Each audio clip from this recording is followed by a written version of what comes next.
পতিত আওয়ামী লীগ নেতাদের জন্য ভারতই যেন এখন শেষ ঠিকানা। কেউ গোপনে সীমান্ত দিয়ে ঢুকছেন, কেউ আটক হচ্ছেন স্থানীয় পুলিশের হাতে। কুমিল্লা ৬ আসনের সাবেক আলোচিত এমপি আকম বাহাউদ্দিন বাহার ও তার মেয়ে, কুমিল্লা সিটি কর্পোরেশনের সাবেক মেয়র তাহসিন বাহার সূচনা শনিবার রাতে পশ্চিমবঙ্গের রাজারহাট থানা পুলিশের হাতে আটক হন, কিন্তু পরের দিনই ছাড়া পেয়ে যান তারা। এ নিয়েই দেখা দিয়েছে প্রশ্ন।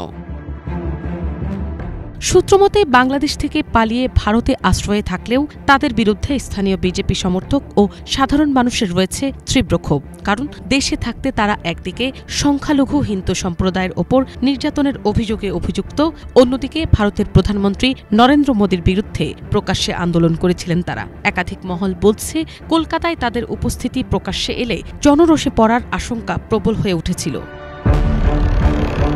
গুঞ্জন চলছে আটক হওয়ার মাত্র কয়েক ঘণ্টার মধ্যেই বিশেষ কলে রাজারহাট থানার তালা খুলে যায় বাহার ও তার মেয়ের জন্য।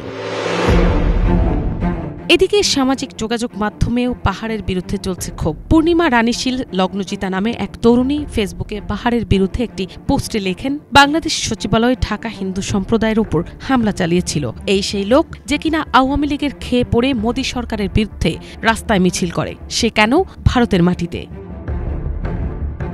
তিনি আরও লেখেন, ২০২১ সালে বাংলাদেশে দুর্গাপূজায় হামলার পেছনে বাংলাদেশি আওয়ামী লীগ নেতা বাহারউদ্দিন বাহার, যিনি পূজা মণ্ডপে কুরআন রেখেছিলেন, তখন সারা বাংলাদেশে পূজার ১২টা বাজিয়েছিল।